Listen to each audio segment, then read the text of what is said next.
പേര് ലൈനപ്പായി അവരുടെ അടുത്ത് ഇമ്മീഡിയറ്റ്ലി നിങ്ങൾ വരാൻ പറഞ്ഞു. അങ്ങനെ ഞാൻ ദീപുവിനെ നമ്മൾ കിസൈസ് നിന്നാണ് കാണുന്നത്. അപ്പോൾ ഞങ്ങളുടെ അവിടുന്ന് ഗംബൂട്ട് വാങ്ങി ഇട്ടു. നമുക്കറിയാം എന്താണ് അടുത്ത് ചെയ്യേണ്ടതെന്ന്. വണ്ടികളൊക്കെ വന്നു, വരുന്ന വണ്ടികളൊക്കെ നമ്മൾ വണ്ടികൾ മാത്രമേ ചോദിച്ചത്. പക്ഷേ ഫുൾ ലോഡ് ചെയ്ത് പ്രൊവിഷൻ കംപ്ലീറ്റ്, ഫുഡ്, വാട്ടർ, എന്തെന്നാ ഡയപ്പേഴ്സ്, എന്തൊക്കെയാണ് വേണ്ടത്, ഇതൊക്കെ ലോഡ് ചെയ്തിട്ടുള്ള വണ്ടികളാണ്. പിന്നെ ഒരു 8 ദിവസം ഫുൾ ടൈം. ഫൈസൽ അന്ന് മുതൽ ഇന്ന്, ഞാൻ ആദ്യമായിട്ടാണ് ഫൈസലിന് അത്ര അടുത്ത് ഇടപഴകുന്നത്. അപ്പോൾ അന്ന് മുതൽ ഇന്ന് വരെയും ഒരു ഇടതടവില്ലാത്ത രീതിയിലുള്ള കമ്മ്യൂണിക്കേഷൻ. അതുപോലെ എന്തിനും ഏതിനും ഏത് സമയത്തും എയർപോർട്ടിൽ നിന്ന് ആളിറക്കാനാണെങ്കിൽ അങ്ങനെ, എന്താണ് റെസ്ക്യൂ ഓപ്പറേഷനാണ്, അങ്ങനെ ഏതിനും എന്തിനും ഉണ്ടായ ഒരാളാണ്. എന്താണ് ആ ഒരു എത്ര ദിവസത്തെ ഒരു എക്സ്പീരിയൻസ്? നമ്മളൊക്കെ വോളണ്ടിയറിങ്, ഫസ്റ്റ് ദീപു പറഞ്ഞ പോലെ തന്നെ നമ്മൾ ഒരുപാട് ആൾക്കാരുടെ, ആയിരക്കണക്കിന് ആൾക്കാരുടെ, 7000 നമ്മുടെ ഗ്രൂപ്പിലുള്ള ആൾക്കാർ, മറ്റ് വോളണ്ടിയറിങ് ചെയ്ത 10,000-ഓളം ആൾക്കാരുടെയും റെപ്രസെൻറ്റേറ്റീവ്സ് ആണ്. നമ്മൾ ഈ ഒരു വിഷയത്തിൽ ഇടപെട്ടപ്പം എന്ന് പറയുന്നത് ഒരു ക്രൈസിസ് അല്ലെ ഒരു ഡിസാസ്റ്റർ ഉണ്ടാകുമ്പോൾ, മുമ്പ് ഞാൻ പറഞ്ഞത് തന്നെയാണ്, റിപ്പീറ്റ് ചെയ്യാണ്. നമ്മൾ അതിനൊരു പ്ലാൻ ഉണ്ടായിരുന്നു. കാരണം ഏതൊരു ഡിസാസ്റ്റർ ഉണ്ടായിക്കഴിഞ്ഞാലും നമ്മൾ പറയുന്നൊരു പോളിസി ഉണ്ട്, first rescue, then relief, rehabilitation. So ആദ്യത്തെ രാത്രി, ആ ഏപ്രിൽ 16 രാത്രി നമ്മൾ ഫോക്കസ് ചെയ്തത് റെസ്ക്യൂ ആണ്. കാരണം 20 ദിവസം പ്രായമുള്ള ആ കുട്ടിയുടെ ഫാമിലീനെ ഞാൻ പേഴ്സണലി പോയിട്ട് ചെയ്തതാണ്. ക്യാൻസർ പേഷ്യൻസിന്, ആശാരിക, അങ്ങനെ ഒരുപാട് ആൾക്കാർ അന്നത്തെ ദിവസം എനിക്ക് തന്നെ, ഞാൻ പോകുമ്പോൾ തന്നെ റോഡ് മുന്നിൽ കണ്ടിട്ടുണ്ട് ഒരുപാട് പേര് ഇതേപോലെ നമ്മളെ പോലെ റെസ്ക്യൂ ചെയ്യാൻ വേണ്ടിയിട്ട് വന്നിട്ട് കുടുങ്ങി പോയ അവരെ റെസ്ക്യൂ ചെയ്യാൻ വന്ന വേറെ ആൾക്കാർ എന്നൊക്കെ. അപ്പോൾ ആ ദിവസം നമ്മൾ ഫോക്കസ് ചെയ്ത റെസ്ക്യൂ ആണെങ്കിൽ നെക്സ്റ്റ് ഡേ ഒരു 17th ആഫ്റ്റർനൂൺ മുതൽ നമ്മൾ അതിൻ്റെ ഒരു റിലീഫിലോട്ടേക്ക് ഇറങ്ങിയതാണ്. കാരണം അവിടെയാണ് നമ്മൾ മജാസിലെ ക്യാമ്പും, നമ്മളെ സപ്പോർട്ട് ചെയ്യാൻ ആയിരക്കണക്കിന് ആൾക്കാർ വന്നിട്ട് ഭക്ഷണ സാധനങ്ങൾ, സാനിറ്ററി പാഡ്സ് മുതൽ എല്ലാം, ഒരു അത്യാവശ്യം ഒരു കുടുംബത്തിന് ജീവിക്കേണ്ട ഗ്രോസറി, എല്ലാ കാര്യങ്ങളും ജനങ്ങൾ. അപ്പോൾ അവിടെ നമ്മൾ ആ റിലീഫ് നമ്മൾ ഏകദേശം 7 ദിവസത്തോളം കണ്ടിന്യൂ ചെയ്തു. അവിടെയാണ് ഞാൻ ഒരു കാര്യം വളരെ ശക്തമായി എന്തുകൊണ്ട് അഞ്ജന ഇവിടെ വന്നു എന്നുള്ളത്. അന്ന് മുതൽ ലാസ്റ്റ് ഡേ വരെ മുവൈല എന്നുള്ള ഒരു സ്ഥലത്തുള്ള ഒരുപാട് ആൾക്കാർ ഒരുമിച്ച് കൂട്ടിയിട്ട് 100, 200, 300, 400, 500 ഇങ്ങനെ എല്ലാ ദിവസവും രാവിലെയും അല്ല ഉച്ചക്കും രാത്രിയിലും ഭക്ഷണങ്ങൾ എത്തിക്കുക. അത് ഏത് കാര്യം, ഒരു വിളിയാണ്, എനിക്ക് ആരെങ്കിലും ആൾ വേണം ഇതൊന്ന് കൊണ്ടുപോകാൻ എന്നുള്ളത്. ഒരു മെസ്സേജ് ഗ്രൂപ്പിലിട്ട് കഴിഞ്ഞാൽ 15 or 20 ആൾക്കാർ റെഡിയാണ്, എവിടെ നിന്ന് പിക്കപ്പ് ചെയ്യണം, എവിടെ ഡ്രോപ്പ് ചെയ്യണം. ഇത് മാത്രമായിരുന്നു ക്വസ്റ്റ്യൻ. എങ്ങനെ ഉണ്ടായിരുന്നു ആ ഒരു എക്സ്പീരിയൻസ് അഞ്ജന? അത് പറഞ്ഞു തീർക്കാൻ പറ്റുന്നില്ല ശരിക്കും പറഞ്ഞ വാക്കുകളിൽ. കാരണം ഇത് ഞാൻ ഈ പറയുന്ന പോലെ, ദീപൊക്കെ പറഞ്ഞ പോലെ വലിയൊരു ഗ്രൂപ്പിനെ റെപ്രസെൻ്റ് ചെയ്ത് ഇവിടെ വന്നിരിക്കുന്നത്. ബുധനാഴ്ച ഒരു 12 മണിയോടുകൂടിയാണ് എനിക്കൊരു ഫുഡ് ആവശ്യമുണ്ടെന്ന് പറഞ്ഞ് തുടങ്ങുന്നത്. അപ്പോൾ ഇനിഷ്യലി ഞാൻ വിചാരിക്കുന്നത് വളരെ കുറച്ച് മാത്രം മതിയെന്ന് കരുതി. പക്ഷേ ഞാൻ അസ്ലാമിനെ വിളിച്ചത് കാര്യം മനസ്സിലാക്കുമ്പോൾ എനിക്ക് മനസ്സിലായി അതൊരു ചെറിയ എമൗണ്ട് അല്ല പാക്കറ്റ് വേണ്ടുന്നതെന്നുള്ളത്. എന്നിട്ട് ഞാൻ ചെയ്തതെന്ന് വെച്ച് കഴിഞ്ഞാൽ ഉച്ച സമയമാണ്. അപ്പോൾ നമുക്ക് എല്ലാ വീടുകളിലും ലഞ്ച് പ്രിപ്പയർ ചെയ്തിട്ടുണ്ടാവും. ഞാൻ ചെയ്തത് ലേഡീസ് ഗ്രൂപ്പുകളുണ്ട്, എല്ലാവരോടും പറഞ്ഞു നിങ്ങളുടെ വീടുകളിലുള്ള ലഞ്ച് പ്രിപ്പയർ ചെയ്തതിൽ നിന്ന് ഒരു 2 പാക്കറ്റ് നിങ്ങൾ എക്സ്ട്രാ ഉണ്ടാക്കിക്കൊണ്ട് വരും, ഈ ബിൽഡിങ്ങിൽ നമുക്ക് കൂടാമെന്ന് പറഞ്ഞു. എന്നെ അത്ഭുതപ്പെടുത്തിയെന്ന് പറഞ്ഞാൽ 1 മണിക്കൂറിനുള്ളിൽ എനിക്ക് ആദ്യം വരുന്നത് ഒരു 60 പാക്കറ്റ് ഫ്രഷ് ഫുഡ് പാക്ക് ചെയ്ത് വരുന്ന ലേഡീസാണ്. ലേഡീസും കുട്ടികളും കൊണ്ടാണ് അവിടെ നിന്ന് തുടങ്ങുന്നത്. അവിടെ നിന്ന് ഇത് പിന്നെ എങ്ങനെ എത്തിക്കും? മുവേല എൻ്റെ മനസ്സിൽ വെള്ളത്തിൻ്റെ അളവ് അത്ര കൂടിയിട്ടുണ്ടെന്ന് ഞാൻ മനസ്സിലാക്കുന്നില്ല എന്ന് വിചാരിച്ച് സാധാ വണ്ടികൾ പോകുന്ന. അപ്പോൾ പിന്നെ വണ്ടികളിൽ ഇതെങ്ങനെ എത്തിക്കും? അപ്പോഴും ഞാൻ ചെയ്തതെന്ന് വെച്ചാൽ കുറേയധികം കോണ്ടാക്ട്സ് ഉണ്ട് വർഷങ്ങളായിട്ട് അവിടെ ഉള്ളത് കൊണ്ട് ഞാൻ അവിടെ ഏകതയുടെ ഗ്രൂപ്പ്, KMCC, അങ്ങനെ കുറച്ച് ഗ്രൂപ്പുകളിലേക്ക് ഞാൻ മെസ്സേജ് ഇട്ടു. എനിക്ക് 15 മിനിറ്റ് പോലും എടുത്തില്ല. വലിയ വണ്ടികളുമായിട്ട് ആൾക്കാർ അവിടെ എത്തി. അവർ മൊബൈലിലേക്ക് പോയി ഈ ഫുഡ് ഡിസ്ട്രിബ്യൂഷൻ സ്റ്റാർട്ട് ചെയ്തു. അപ്പോഴും എൻ്റെ വിചാരം എന്താ, ഫുഡ് പാഴാക്കരുതല്ലോ, നമുക്ക് ഇതിനകത്ത് നിർത്തണമെന്ന് കരുതി. പക്ഷേ വൈകുന്നേരം മുനീറൊക്കെ പറയുമ്പോഴാണ് ഇതിൻ്റെ ലെവൽ വേറൊരു ലെവലിലേക്ക് മാറി എന്ന് മനസ്സിലാക്കുന്നത്. അങ്ങനെ പിന്നീട് നമ്മൾ സോഷ്യൽ മീഡിയയിലെ സ്റ്റാറ്റസും അങ്ങനെ ഇട്ട് കഴിഞ്ഞപ്പോഴത്തേക്ക് മൊബൈലിൽ നിന്നല്ല എനിക്ക് വരാൻ തുടങ്ങിയത്. ഞങ്ങൾക്കൊരു മെഡിറ്റേഷൻ ഗ്രൂപ്പുണ്ട്, അങ്ങനെ പല ഗ്രൂപ്പുകളിൽ നിന്ന് ആൾക്കാർ പിന്നെ അഞ്ജന എന്താ ചെയ്യേണ്ടുന്നത്, എന്ത് സഹായം വേണം എന്ന് പറഞ്ഞ് നിൽക്കുന്ന മലയാളികൾ. അതേപോലെ സാധനം വന്ന് കൊണ്ടുപോകാൻ വരുന്നവരെ എനിക്ക് ആരുടെയും പേരറിയില്ല, കൊണ്ടുതരുന്നവരുടെ പേര് എനിക്കറിയില്ല, മലയാളി അത്രേ അറിയുള്ളൂ. അതായിരുന്നു അതിൻ്റെ ഒരു ഇതിലിപ്പോൾ പറയാനുള്ളത്. ഇപ്പോൾ ദീപു ഒരുപാട് ഒരു ഒഫീഷ്യൽ വളണ്ടിയറാണ്, ദുബായ് ഗവൺമെൻറ്റിൻ്റെ CDA കീഴിലുള്ളൊരു വലിയ വോളണ്ടിയറിങ് ഗ്രൂപ്പിൻ്റെ തന്നെ റെപ്രസെൻറ്റേറ്റീവാണ്. അപ്പോൾ ഈ ഒരു എക്സ്പീരിയൻസും മുമ്പുണ്ടായ ഒരുപാട് എക്സ്പീരിയൻസുകൾ ഉണ്ടായിരുന്നു. പക്ഷേ ഇതിലിപ്പോൾ ഈ ഒരു എക്സ്പീരിയൻസിൽ എനിക്ക് തോന്നിയതെന്ന് പറഞ്ഞാൽ, ഇപ്പോൾ 7 ഗ്രൂപ്പുകളെ മാനേജ് ചെയ്യുന്ന ഒരാളെന്ന് ഉണ്ടായിരുന്ന ആൾക്ക് ഡിഫറെൻറ്റ് കമ്മ്യൂണിറ്റി, ബ്രിട്ടീഷുകാരടക്കം, പിന്നെ അറബ്സ് അടക്കം, ശ്രീലങ്കൻസ് അടക്കം ഫിലിപ്പിനോസ് അടക്കമുള്ള എല്ലാ കമ്മ്യൂണിറ്റികളും ഇതിലുണ്ടായിരുന്നു എന്നുള്ളതാണ് ഇതിൻ്റെ വേറൊരു ഒരു മെഗാ സ്പെക്ട്രത്തിലേക്ക് ഇത് പോകുന്നത്. എന്തായിരുന്നു ആ ഒരു രണ്ടാമത്തെ ദിവസം മുതൽ ഫുഡ് ഡെലിവറി മുതലുള്ള ഒരുപാട് ആ സമയത്ത് തന്നെ എനിക്ക് തോന്നുന്നു ഒരുപാട് എക്സ്പീരിയൻസ് ഉണ്ടായിട്ടുണ്ട് ദീപുവിന്. എങ്ങനെ ഉണ്ടായിരുന്നു ആ ഒരു കാലയളവ് 5-6 ദിവസത്തിൻ്റെ എക്സ്പീരിയൻസ് ഒന്ന് ഷെയർ ചെയ്യാം? നമ്മൾ ഏത് രാജ്യത്താണെങ്കിലും ഒരു ഡിസാസ്റ്റർ സംഭവിച്ചു കഴിഞ്ഞാൽ അവിടുത്തെ ഗവൺമെൻറ് സംവിധാനത്തിന് അത് ഇടപെട്ട് സൊല്യൂഷൻ കണ്ടെത്തി മൊത്തത്തിൽ അത് പ്രശ്നം തീർക്കുക എന്ന് പറയുന്നത് പ്രാക്ടിക്കലി നടക്കത്തില്ല.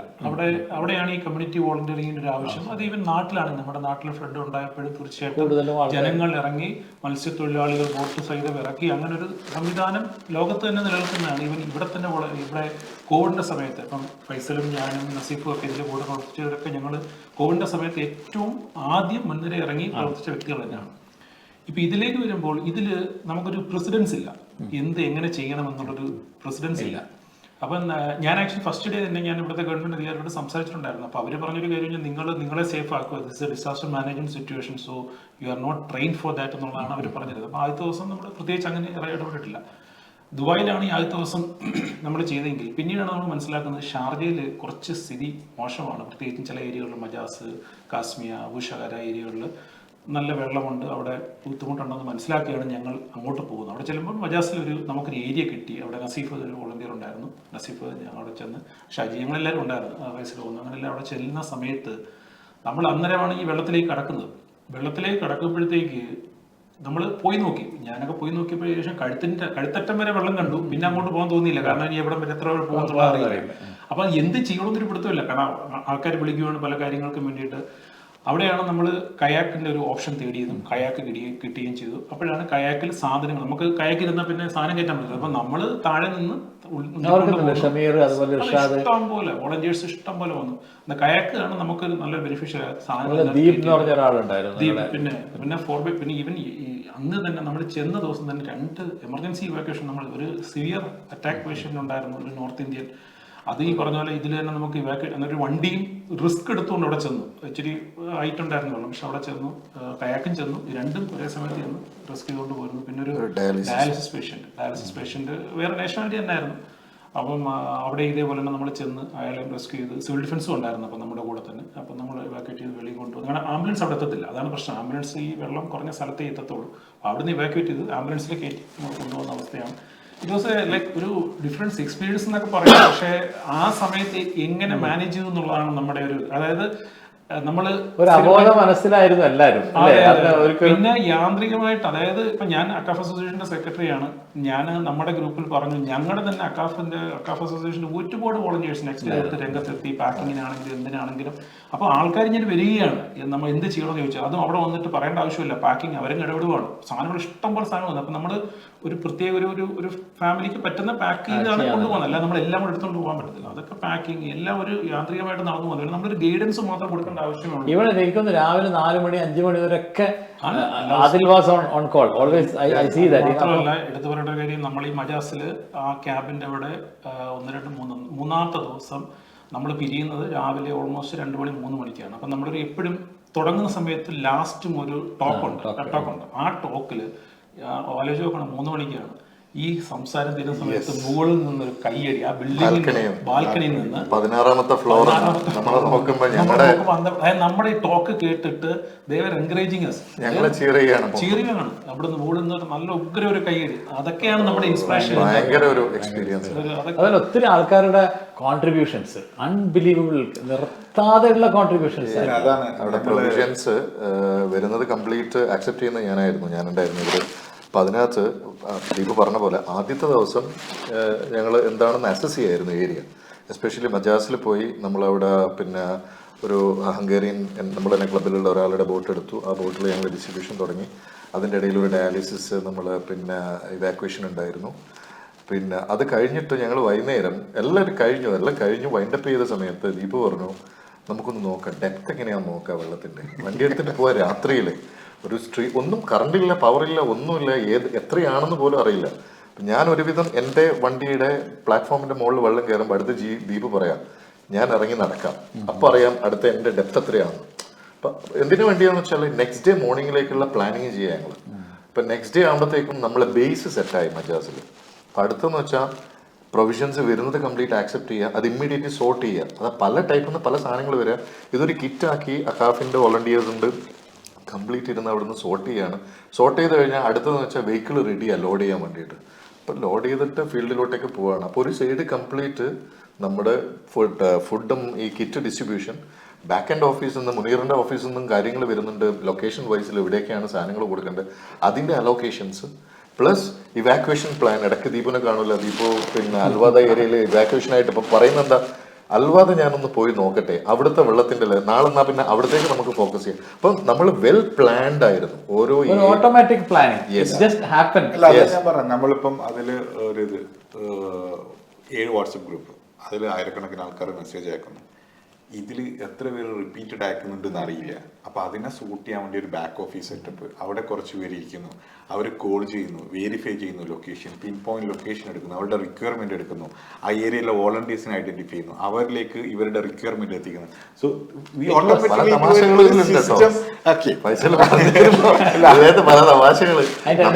നമ്മള് തിരിച്ച് ചെക്ക് ചെയ്യുന്നുണ്ട് എന്താണ് പ്രശ്നം. ഇവാക്വേഷൻ ഭയങ്കര ഇമ്മീഡിയറ്റ് ആയിട്ട് ഇവാക്വേഷൻ റിക്വയർമെന്റ്. അപ്പൊ നമ്മൾ പാനിക് ആവുന്നു, എന്താണ് പ്രശ്നം എന്താണെന്ന്.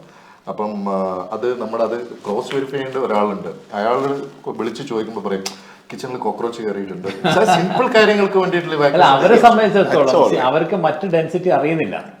അവരെ സംബന്ധിച്ച് ആദ്യമായിട്ടായിരിക്കും ഇങ്ങനെ ഒരു സംഭവം ഉണ്ടാകുന്നത്. പക്ഷെ അതിനകത്ത് 1-2 കാര്യങ്ങൾ. ഇപ്പോൾ പല ആൾക്കാർ ആ രാത്രിയിൽ സ്വന്തം വീട് തുറന്നു കൊടുത്ത ഒരുപാട് അനുഭവങ്ങൾ നമുക്ക് അന്ന് രാത്രിയിൽ നമ്മൾ കണ്ടതാണ്. പലരും open their doors for other സ്ട്രേഞ്ചേഴ്സിന്.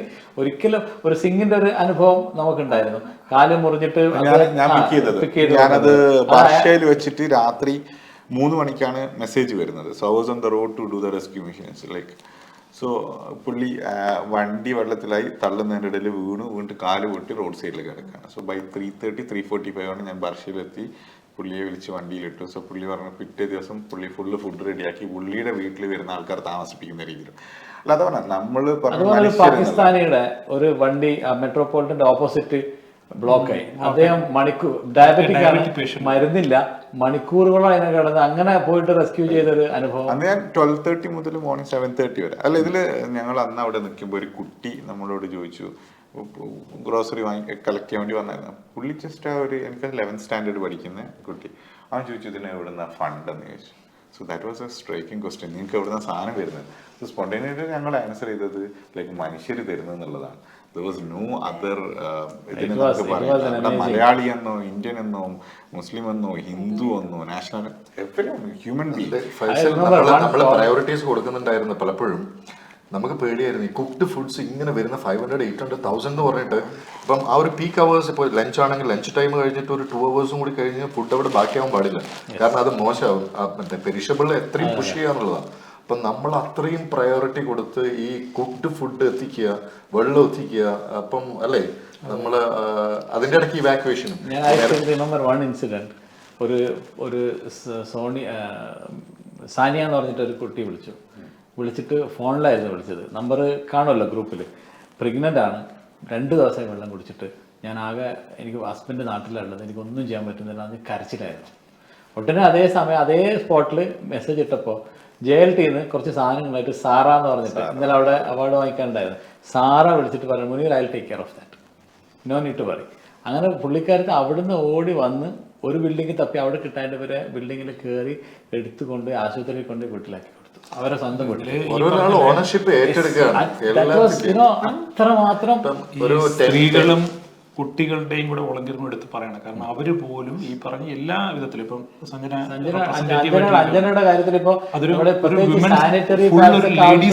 Ladies group പുറകിലുണ്ടായിരുന്നു. അതുപോലെ തന്നെ നമ്മുടെ അൽവാസൽ കമ്മ്യൂണിറ്റി ഒരുപാട് അവർ നമുക്ക് വേണ്ടിയിട്ട് ഫുഡ് തന്നിട്ടുണ്ടായിരുന്നു ഡിസ്ട്രിബ്യൂട്ട് ചെയ്യാൻ വേണ്ടിയിട്ട്. അതുപോലെ നമ്മുടെ മജാസിൽ അസംബ്ലി ചെയ്യാനായിട്ട് കുട്ടികൾ ഒരു വീരത്ത് രാവിലെ വന്നിരുന്നിട്ട് അസംബ്ലി ചെയ്ത കുട്ടിയും അമ്മമാരും ഒക്കെ ഉണ്ടായ സ്ത്രീകൾ എല്ലാവരും ഫുൾ കമ്മ്യൂണിറ്റി ആയിട്ട് അത് ഒരു പക്ഷേ ഓക്കെ എനിക്ക് മൊത്തത്തിൽ ഒരു വളരെ ഇമോഷണൽ ആയിട്ടുള്ള 2 കാര്യങ്ങൾ ഞാൻ പറയാം. ഒന്ന് ഒരു കൊച്ചുകുട്ടിയുടെ എഴുത്ത് വന്നിട്ടുണ്ടായിരുന്നു നമ്മുടെ ഈ പാക്കിങ്ങിന്റെ അകത്ത്. അത് പക്ഷേ ഇൻസ്റ്റാഗ്രാമിലൊക്കെ വളരെ വ്യാപകമായിട്ട് പ്രചരിക്കപ്പെട്ട വൈറലായുള്ള എഴുത്താണ് അത്. അതെ, അത് ഭയങ്കരമായിട്ട് ആ കുട്ടി വന്നിട്ടില്ല, ഞങ്ങൾ കണ്ടിട്ടുമില്ല, അജ്ഞാതയായിട്ടിരിക്കുന്ന ഒരു കുട്ടിയാണ്. കവറില് ഒരു കവറിൽ ആക്ച്വലി ആ കുട്ടി ഫുഡ് കൊടുത്തു വിട്ടതാണ്. അപ്പൊ അതിന്റെ കൂട്ടത്തിൽ എഴുത്തും കൂടി എഴുതി നമ്മുടെ വോളണ്ടിയേഴ്സിന് വേണ്ടിയിട്ട് ഒരു എഴുത്ത് എഴുതി, നല്ല മനോഹരമായിട്ടുള്ള ഒരു അത് എഴുത്ത്, വൈറലായിട്ടുള്ള സംഭവം.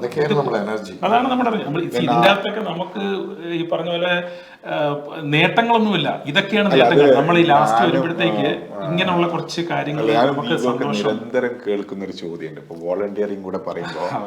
ഞങ്ങള് നിരന്തരം, ഞാനും ദീപും സാധാരണ ഞങ്ങൾ തന്നെ പരസ്പരം പറ്റിയ ദുരന്തം ഫ്രണ്ട്സ് എന്നാണ്. കാരണം എവിടെയും ദുരന്തം ഉണ്ടായി കഴിഞ്ഞാൽ ഞങ്ങൾ അങ്ങോട്ടും ഇങ്ങോട്ടും മീറ്റ് ചെയ്യാറ്. ഇപ്പൊ കോവിഡ് ആയിക്കോട്ടെ, അല്ലെ കേരളത്തിലെ ഫ്ലഡ്. ഇപ്പം അപ്പൊ നമ്മളോട് ആൾക്കാർ ഇങ്ങനെ, അല്ലെ മറ്റു പല വോളണ്ടിയർ മീറ്റിംഗ് വളരെ കുറവാണ്. ഇപ്പൊ മാറി. അപ്പോ നമ്മളോട് പലപ്പോഴും വോളണ്ടിയറിങ് ആയിട്ട്, ഇപ്പൊ ഞാനിപ്പം സ്പോർട്സ് ഇവന്റുകൾ വോളണ്ടിയറിങ് ചെയ്യുമ്പോൾ അല്ലെ ഇവിടുത്തെ എന്തെങ്കിലും ആൾക്കാർ ചോദിക്കുന്നത് എന്ത് കിട്ടി. This is A questions. Volunteering എന്ന് പറയുന്നത് നമുക്ക് കിട്ടുന്ന ഒരു ഇന്റർണൽ ഹാപ്പിനെസ്, ഇന്നർ ഹാപ്പിനെസ് എന്താണെന്നുള്ളത് ദാറ്റ് പീപ്പിൾ അതിനെ അറിയിക്കഴിഞ്ഞാൽ ഇതിന്റെ ഒരു പിന്നെ വിഘാവീക്ഷണം നടത്തിയ സമയത്ത് ഉണ്ടായിരുന്ന ആദ്യം മുതലുള്ള ഒരു എക്സ്പീരിയൻസിൽ അൺബിലീവബിൾ ആയിട്ട് തോന്നിയ ഒരു കാര്യം എന്ന് പറയുന്നത്, ഏത് സമയത്ത് ഇതിൽ ആരെ വിളിച്ച് പറഞ്ഞാലും എന്ത് കാര്യം പറഞ്ഞാലും ഒരു നോ ഇല്ലാതെ, ഒരു വിഷമവും ഇല്ലാതെ, അല്ല ലേറ്റ് ആയില്ലേ ഇനി പോണോ എന്ന് പോലും ചോദിക്കാതെ ഫൈസൽ പറഞ്ഞത് മുനീർ പറഞ്ഞ കൂടി ചേർത്ത് ഞാൻ ഒരു കാര്യം പറയാം. ഇപ്പൊ നമ്മള് രാവിലെ, ഇപ്പൊ ഞാൻ ബേസിലായിരുന്നു മെയിനായിട്ട്. ബേസിൽ രാവിലെ നിന്ന് കഴിഞ്ഞാൽ ശരിക്കും പറഞ്ഞാൽ ടയേർഡാവും. ആ ടയേർഡായി കഴിയുമ്പോൾ അതിൻ്റെ ഇടയിലാണ് ഇങ്ങനെ ഇതുപോലുള്ള ഇടയ്ക്ക് ഇരിക്കാനൊന്നും ചിലവില്ല, പക്ഷെ ഇടയ്ക്കെന്നാണ് ഇരിക്കാൻ സമയമില്ല, പക്ഷെ ഇടയ്ക്കെന്നാണ് ഇതുപോലുള്ള ഒരു എനർജി നമുക്ക് ബൂസ്റ്റ് ആവുന്നത്. ഈ ബേസ് എന്ന് പറയുമ്പോൾ ആൾക്കാർ തെറ്റിദ്ധരിക്കരുത്, ഇരിക്കാൻ പിന്നീടാണ് അവിടെ ചെല്ലുമ്പോൾ ഒന്നുമില്ല, ഒരു ഏരിയ നമ്മളും കൈയടക്കി, ഒരു ഡ്രൈവ് പ്ലേസ്, കച്ചാ പാർക്കിംഗ്, അവിടെ നമ്മൾ കൈയടക്കി. അപ്പൊ ബേസ് ഇരിക്കാനും ഒന്നുമില്ല. അവിടെ ഉള്ളവര് പോലും ഇത് കണ്ടിട്ട് നമ്മുടെ കൂടെ വന്ന് ഒരുപാട് നേരം എടുത്ത്. അവിടെ ഒരു അക്ബർ എന്നൊരു വ്യക്തി, പുള്ളിയുടെ കടയിൽ വെള്ളം കയറി കിടക്കുമായിരുന്നു. പുള്ളിയും കുടുംബവും നമ്മുടെ കൂടെ നിന്ന്, അതിൽ നമുക്ക് ബെനിഫിറ്റ് ഉണ്ടായി. കാരണം നമ്മൾ ഇവാക്യുവേഷനൊക്കെ പോകുമ്പോൾ അല്ലെങ്കിൽ ഫുഡ് കൊടുക്കുമ്പോൾ നമുക്ക് നമ്മളെ ഏരിയ പരിചിതമാണ്, ഗല്ലി അറിയത്തില്ല. അപ്പൊ പുള്ളിയുടെ മോനൊക്കെ നമ്മുടെ കൂടെ ഒന്ന് കൊടുക്കാൻ സഹായിക്കുക, ഇതൊക്കെ നമുക്ക് പ്രയോജനപ്പെടുന്നുണ്ട്. അതുപോലെ ആ ബിൽഡിങ്ങിലുള്ളവർ വന്നിട്ട് ബിൽഡിങ്ങിലുള്ളവർ നമുക്ക് ചായ, നമ്മുടെ വോളണ്ടിയേഴ്സിന് ചായ ഉണ്ടാക്കി കൊടുക്കുന്നു. 10 മണി, 5 മണി, രാത്രി 8 മണി, 4 നേരം തമാശ പറഞ്ഞപ്പോ പഴം കൊണ്ടുവന്നപ്പോ എന്തോ തമാശ പറഞ്ഞ പിറ്റേ ദിവസം അത് പഴംപൊരിയാക്കി. എന്നിട്ട് നമ്മൾ രാത്രി കുറച്ച് സാധനങ്ങൾ എന്തായാലും അഡീഷൻ വരും, നമ്മൾ മാക്സിമം കൊടുത്തു തീർക്കാൻ നോക്കും. ഇത് എവിടെയെങ്കിലും വെക്കണമല്ലോ, അതിനു വേണ്ടിയിട്ട് അവിടെ ഒരാൾ കട പോയി സംസാരിച്ചു. നോ പ്രോബ്ലം പോയി പറഞ്ഞുകൊണ്ട് ഒരു അറബിക്കായിരുന്നു. ഹി ഓപ്പൺ ഇപ്പൊ അതിനകത്ത് വളരെ ഇമ്പോർട്ടൻ്റ് ആയിട്ടുള്ള ഒരു കാര്യം എനിക്ക് ഓർത്തെടുക്കാവുന്നത് സ്ത്രീകളുടെ വിഷയങ്ങളിലായിരുന്നു. സാനിറ്ററി പാഡ്സ് ഇല്ല, ഇതെങ്ങനെ പറയണമെന്ന് മെസ്സേജൊന്നും ആർക്കും ഗ്രൂപ്പിലൊന്നും അയക്കാൻ പറ്റില്ല. അങ്ങനെ ഒരു ലേഡീസിൻ്റെ ഒരു ഗ്രൂപ്പ് സെപ്പറേറ്റ് ഉണ്ടായിട്ട് അതിനകത്ത് അഞ്ജനയുടെ ഒക്കെ കോൺട്രിബ്യൂഷൻ വാസ് അബ്സല്യൂട്ട്ലി ഇൻവാല്യുബിൾ തന്നെ വേണമെങ്കിൽ പറയാം. മറ്റൊന്നും കൂടെ പറയാം, നമ്മൾ ഇത്രയും വോളണ്ടിയേഴ്സ് ആ ബേസിൽ നിൽക്കുകയാണ്. ബേസ് പറഞ്ഞാൽ കാലി സ്ഥലമാണ്, ഇവർക്കൊക്കെ വാഷ്റൂമിലൊക്കെ പോകണം. അപ്പുറത്തുള്ളൊരു സലൂണുകാരൻ ഫുള്ളി ഓപ്പൺ ആയിട്ട് അവൻ്റെ വാഷ്റൂം, ഏകദേശം 100-100ഓളം വോളണ്ടിയേഴ്സ് കയറി ഇറങ്ങുകയാണ്. അവൻ അവിടെ കച്ചവടം ചെയ്യുന്നുണ്ട്, പക്ഷെ ഒരു തരത്തിൽ പോലും ബുദ്ധിമുട്ട് പറഞ്ഞിട്ടില്ല. അപ്പൊ അങ്ങനെ എല്ലാവരും നമ്മുടെ സമയം ഇവിടെ കഴിഞ്ഞു. ഒരു കാര്യം കൂടെ ഞാൻ പറഞ്ഞോട്ടെ, നമ്മൾ ഏറ്റവും കൂടുതൽ സന്തോഷം നൽകിയത് ഒരു ലേഡി, ഒരു അറബിക് ലേഡി വന്നിട്ട് ഒരു speech, your Angeles of God എന്ന് പറഞ്ഞുകൊണ്ട്, അതൊക്കെയാണ് നമുക്ക് കിട്ടുന്നത്. അതില് ദീപു ഓരോരാളുടെയും മനസ്സിൽ അത്ര എനിക്ക് തോന്നുന്നു ലക്ഷക്കണക്കിന് ആൾക്കാർ, 100,000-ന് മേലെയാണ് നമ്മുടെ കൗണ്ട്. ഈ ആ വീഡിയോ മാത്രം ഓൾമോസ്റ്റ് 800,000 ആൾക്കാർ വാച്ചാണ്. ആ സ്ത്രീ ബെനിഫിഷ്യറീസ് ആയിട്ട് 100,000-ന് മേലെ ആൾക്കാരുടെ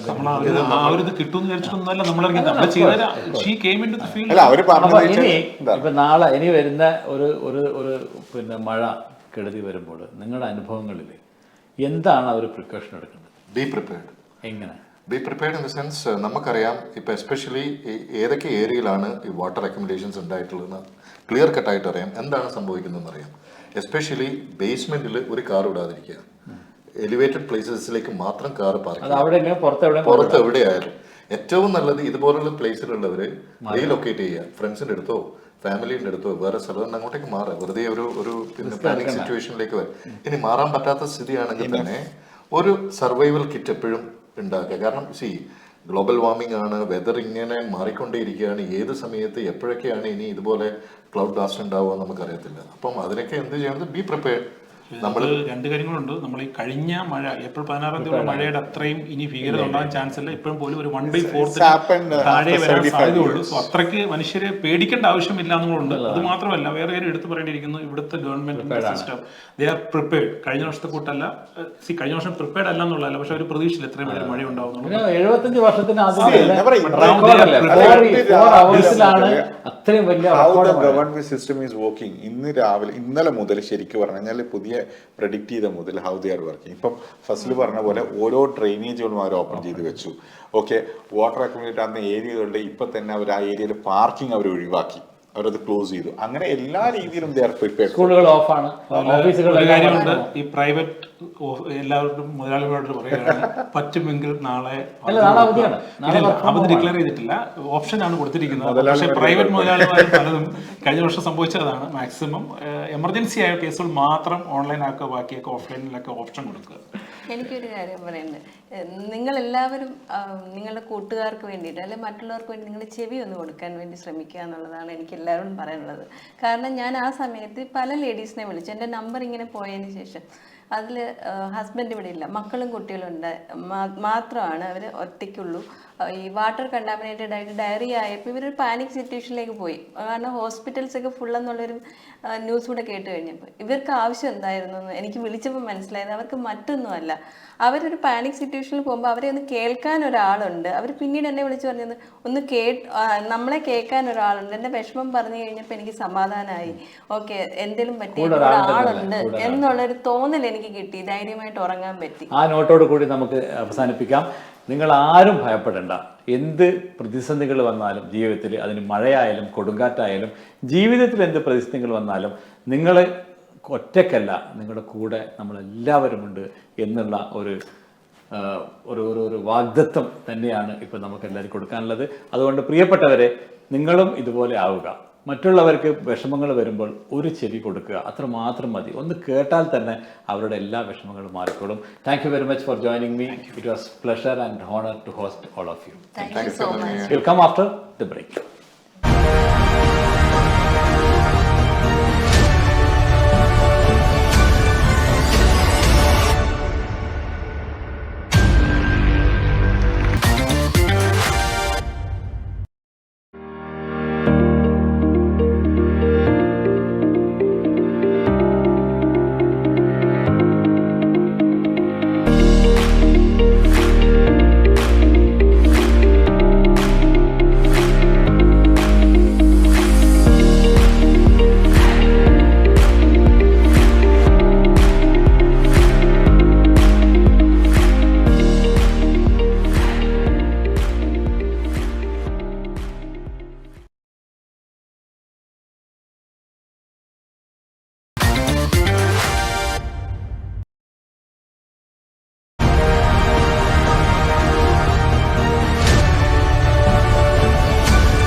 welcome back to the talk show with Muneer Al Wafa. 16 തീയതി ഏപ്രിൽ വലിയ ഒരു മഴ, കനത്ത മഴ ഈ രാജ്യത്ത് അങ്ങനെ തിമർത്ത് പെയ്തപ്പോൾ അതിനെ ശക്തമായി നേരിടാൻ വലിയൊരു സമൂഹം നമുക്കുണ്ടായിരുന്നു. റെയിൻ സപ്പോർട്ട് UAE എന്നുള്ള ഒരു ഗ്രൂപ്പ് മാത്രമല്ല, അതുപോലെ നിരവധി ഓർഗനൈസേഷൻസും ആയിട്ട് അങ്ങനെ ഒരു വലിയൊരു സംരംഭത്തിന് മുതിർന്നപ്പോൾ അതിന് ആയിരക്കണക്കിന് വോളണ്ടിയർമാർ അതിൽ ശക്തമായി നിലകൊണ്ടു. അതിൽപ്പെട്ട അതിൻ്റെ 3 പ്രതിനിധികളാണ് നമ്മോടൊപ്പം ഉള്ളത്. അഡ്വക്കേറ്റ് ഷാജി, സൽമ, അമൽ, ഗിരീഷ്. എന്തായിരുന്നു അമലിൻ്റെ ഒരു എക്സ്പീരിയൻസ്? ആ സംഭവം എങ്ങനെയായിരുന്നു ഈ ഒരു ഇതുമായിട്ട് ബന്ധപ്പെട്ട് പ്രവർത്തിച്ചത്? മുമ്പ് എങ്ങനെ പ്രവർത്തനങ്ങൾ ഉണ്ടായിരുന്നോ, അതോ ഇത് ആകസ്മികമായിട്ട് ബന്ധപ്പെട്ടതാണ്? പ്രവർത്തനങ്ങൾ ഉള്ളിലുണ്ടായിരുന്നു, ഒരു ഹെൽപ്പിംഗ് മൈൻഡ് ഉണ്ടായിരുന്നു. ഇപ്പോൾ ഒരു എന്ത് സഹായത്തിനും ഓടിയെത്തുമായിരുന്നു. പിന്നെ നോർമൽ വാട്സപ്പ് ഗ്രൂപ്പുകളിൽ കുറേ അറിയാമല്ലോ, ഇപ്പോൾ കുറേ ഇൻവിറ്റേഷൻസ് വരും, കുറേ ഗ്രൂപ്പുകളുണ്ട്, പക്ഷേ അതിലൊന്നും ജോയിൻ ചെയ്യാറില്ല. പക്ഷേ ഇങ്ങനത്തെ ഒരു കോസിൽ മുനീർ സാർ ക്രിയേറ്റ് ചെയ്ത ഒരു ഗ്രൂപ്പിൽ ഞാൻ ജോയിൻ ചെയ്തപ്പോൾ അതിൽ ടോട്ടൽ 50 ആൾക്കാരുണ്ടായിരുന്നുള്ളൂ.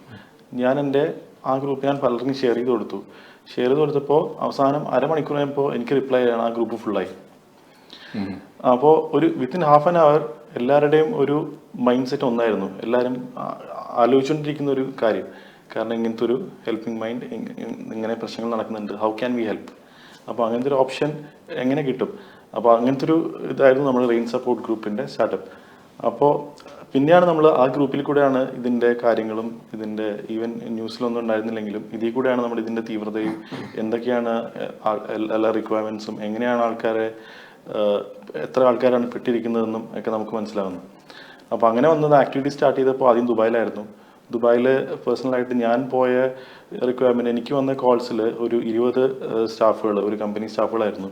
അവർ 2 ദിവസമായിട്ട് അവർ ഓൺ സൈറ്റിൽ അവർ ലോക്ക്ഡായിരുന്നു. കാരണം അവർക്ക് പോകാനോ വരാനോ മാർഗ്ഗമില്ല, ഭക്ഷണം ഉണ്ടായിരുന്നില്ല. അപ്പോൾ ഇമ്മീഡിയറ്റ് ആയിട്ട് ഒരു ആക്ഷൻ എടുത്തു. ഞാൻ അവിടെ പോയി, കൂടെ വണ്ടി ഉണ്ടായിരുന്നു, അവർക്ക് ഭക്ഷണം കൊടുക്കാൻ പറ്റി, അവരെ റിലീസ് ചെയ്ത് അവർക്ക് ക്യാമ്പിലും തിരിച്ചു വരാൻ പറ്റി. പിന്നെയാണ് നെക്സ്റ്റ് ഡേ നമ്മൾ അവിടെ നിന്ന് okay Dubai is getting normal, we understood. എന്നിട്ടാണ് നമ്മൾ ഷാർജയ്ക്ക് ഒരു വെൻഡർ സെറ്റ് ചെയ്യും. ഷാർജയിൽ പോയപ്പോഴും അറിയില്ലായിരുന്നു നമുക്ക് ദുബായിലുള്ള, ഇവിടെ കൂടുതലും ഈ ഷാർജ വഴി ഈവൻ മജാസൊക്കെ ഞാൻ ആദ്യമായിട്ട് പോകുന്ന സ്ഥലങ്ങളാണ്. മജാസ്, അൽഖസ്മിയ, അബുഷ വരെ എനിക്കറിയാം.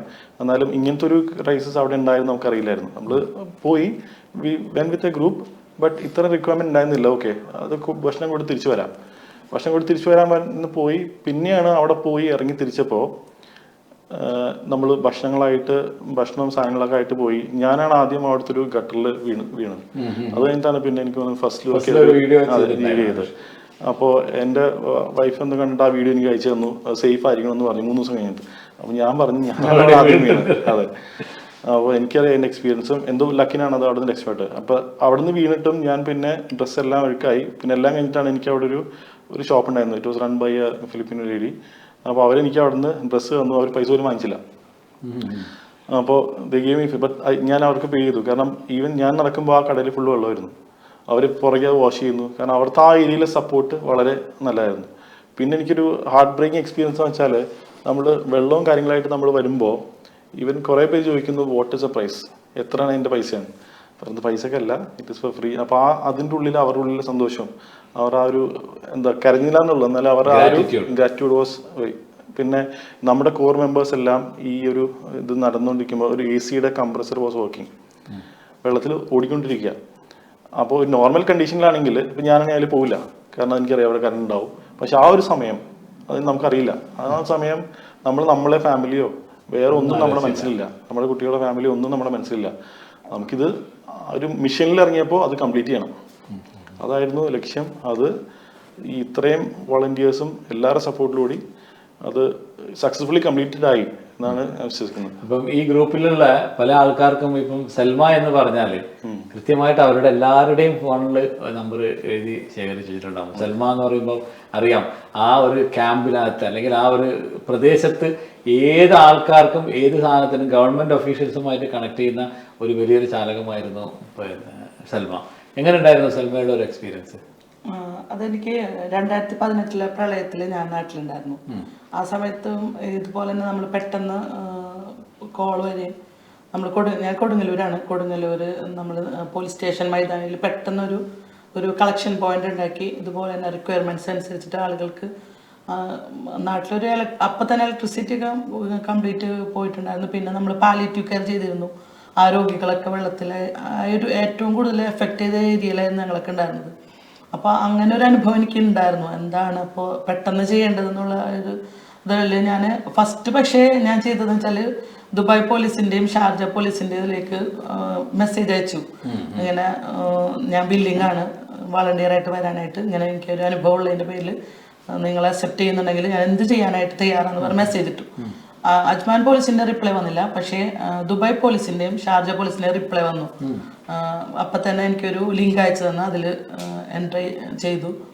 പിന്നെ ഞാൻ നേരെ വീട്ടിൽ നിന്ന് തന്നെ ഫുഡ് പ്രിപ്പയർ ചെയ്തിട്ട് അപ്പം തന്നെ എൻ്റെ കസിനെ വിളിച്ചു. ആളും കൂടെ വന്നിട്ട് ഞങ്ങൾ അബുഷേറയിലെത്തി. എത്തുന്ന സമയത്ത് നല്ല വെള്ളമായിരുന്നു, നമുക്ക് ഇറങ്ങാൻ പോലും പറ്റണ്ടായില്ല. പക്ഷേ അവിടെ ഉണ്ടായിരുന്ന ഓഫീസേഴ്സ് എന്നെ ഉള്ളിലേക്ക് കടക്കാനായിട്ട് സമ്മതിച്ചു. കാരണം എൻ്റെ കയ്യിൽ ഒരു 200 പാക്കറ്റോളം ഫുഡ് ഉണ്ടായിരുന്നു. പിന്നെ ഞങ്ങൾ കുറച്ച് വെള്ളവും വാങ്ങിയിട്ടുണ്ടായിരുന്നു. ആ സമയത്ത് ഞങ്ങൾക്ക് എവിടുന്നോ ഒരു ട്രോളി 2 ബംഗാളികൾ കൊണ്ടുവരുമായിരുന്നു. അപ്പോൾ അവരുടെ ആവശ്യത്തിന് വേണ്ടി കൊണ്ടുവന്നതാണ്. പക്ഷേ നമ്മളുടെ കയ്യിലുള്ള വെയിറ്റ് കണ്ടപ്പോൾ അവർ തന്നെ ആ 2 സഹോദരന്മാർ എനിക്ക് ഇപ്പം അറിയാൻ പറ്റില്ല കണ്ടു കഴിഞ്ഞാൽ. പിന്നെ അവർ നന്നായി സപ്പോർട്ട് ചെയ്തിട്ട് ഞങ്ങൾ ബിഗ് ബസാർ ആ ഏരിയയിലാണ് പോയത്. അവിടെ ചെന്നിട്ടും അറിയുന്നവർക്കും അറിയാത്തവർക്കൊക്കെ ആയിട്ട് ഇത് നമ്മൾ സപ്ലൈ ചെയ്തു. എന്താ ഒരുപാട് ഫാമിലി നിറച്ച് വെള്ളത്തിലായിട്ടും പിന്നെ സൂപ്പർ മാർക്കറ്റിനകത്തും എല്ലായിടത്തും വെള്ളമാണ്. അവിടുത്തെ ഒരു വിഷയം എന്ന് വെച്ചാൽ എല്ലാ ഫുഡ് ഐറ്റംസും കഴിഞ്ഞിരുന്നു. അപ്പം ആ സമയത്ത് നമ്മളിത് കൊണ്ട് ചെല്ലണ അവരുടെ ഒരു സന്തോഷം പറഞ്ഞറിയിക്കാനായിട്ട് അറിയില്ല എങ്ങനെയാണ്. ഒരുപാട് ഇങ്ങനെ ഇത്രയും അധികം ഒരു ത്യാഗം സഹിക്കാൻ വേണ്ടിയിട്ടുള്ള അങ്ങനെ ഒരു ചിന്ത എവിടുന്ന് കിട്ടിയതാണ് ആക്ച്വലി? അങ്ങനെ ചോദിച്ചു കഴിഞ്ഞാൽ പണ്ട് മുതലേ ഒരു ചാരിറ്റിയുടെ ഒരു മനോഭാവം മനസ്സിലുണ്ടായിരുന്നു. പിന്നെ പാലിയേറ്റീവ് കെയർ ചെയ്യുന്നത് ഏതെങ്കിലും വളരെ വിഷമകരമായ ഒരു അവസ്ഥ ഉണ്ടായിരുന്നു ഈ ഒരു സമയത്ത്? എങ്ങനെങ്കിലും ഹാർട്ട് ടച്ചിങ് ആയിട്ടുള്ള അനുഭവം ഏതെങ്കിലും? എനിക്ക് സന്തോഷം തോന്നി വെച്ചിട്ടുണ്ടെങ്കിൽ നമ്മളുടെ ഈ എഫേർട്ടിനെ ഇപ്പോൾ ഞാൻ കൂടുതലും ഷാർജ സൗദി മോസ്കിൻ്റെ അടുത്തുള്ള ഗവൺമെൻറ്റിൻ്റെ ഇതിലായിരുന്നു. അപ്പോൾ അവരുടെ ആ ഒഫീഷ്യൽസ് നമുക്ക് തന്നായൊരു സ്നേഹം കരുതൽ അവർ പോലും അത്ഭുതപ്പെട്ടു പോയി. അങ്ങനെ ഇത്രത്തോളം ഒരു സഹകരണം മലയാളികളിൽ നിന്ന് അല്ലെങ്കിൽ ഏത് രാജ്യത്തു നിന്ന് ആളുകളെ കഴിഞ്ഞാലും ഒരു പ്രതീക്ഷിച്ചില്ല എന്നുള്ളതാണ് ഞാൻ മനസ്സിലാക്കുന്നത്. കാരണം അവിടെ ആ ടെൻറ്റിലേക്ക് വന്ന സാധനങ്ങൾ, അതുപോലെ അവിടെ എത്തിയ വോളണ്ടിയർമാർ എന്തും ചെയ്യാൻ തയ്യാറായിട്ട് നമ്മളിങ്ങനെ മുൻപന്തിയിൽ നിൽക്കുന്ന കണ്ടപ്പോൾ അവർക്കുണ്ടായ ഒരു കരുതൽ, അത് ആ സ്നേഹം, അത് വലിയ അനുഭവം തന്നെയാണ്. ഷാജിയെ എനിക്ക് തോന്നുന്നത് ഞാൻ ഒരു ഇൻസിഡൻറ്റുമായിട്ട് വിളിച്ചു പോയി. ഇതിന് ശേഷം പിന്നെ ഒരു പോക്കായിരുന്നു അങ്ങോട്ട്, മക്കളുമായിട്ട് പോയ ഒരു വണ്ടിയിൽ അങ്ങനെ അവിടെ കുടുങ്ങിയ അവസ്ഥയൊക്കെ ഉണ്ടായിരുന്നു കേട്ടോ. എങ്ങനെ ഉണ്ടായിരുന്നു? How was your experience in this? ഒന്നാമത്തെ ദിവസം ശരിക്കും പറഞ്ഞാൽ മഴ ആസ്വദിക്കാൻ വേണ്ടിയിട്ട് ഞാൻ കുട്ടികളായിട്ട് ഇറങ്ങിയതാണ്. അപ്പോൾ ഒരു ഓഫ് റോഡ് വണ്ടി വീട്ടിലിങ്ങനെ വെറുതെ കിടക്കുന്നുണ്ടായിരുന്നു ദിവസമായിട്ട്. അപ്പോൾ കുട്ടികളും പ്രോത്സാഹിപ്പിച്ച് നമുക്ക് ഇറങ്ങാം, മഴ ആസ്വദിക്കാമെന്ന് പറഞ്ഞു. ആ ഇറക്കം ഇങ്ങനെ ഇറങ്ങിയപ്പോഴാണ് ഈ മഴ പതിവുള്ള മഴയല്ല എന്ന് മെല്ലെ മെല്ലെ നമുക്ക് ബോധ്യപ്പെട്ടുകൊണ്ടിരുന്നത്. വണ്ടി സാധാരണ ഒരു അത്യാവശ്യം ഹൈറ്റുള്ള വണ്ടി, ടയർ വരെയൊക്കെയാണ് വണ്ടി വരാറ്. ഇത് കഴിഞ്ഞു ഗ്ലാസോളം എത്തി. കുട്ടികളെപ്പോഴും എൻജോയ് ചെയ്യും. പക്ഷെ എനിക്കപ്പോൾ തന്നെ ഉള്ളിൽ ഒരു അസ്വസ്ഥത തോന്നി തുടങ്ങി.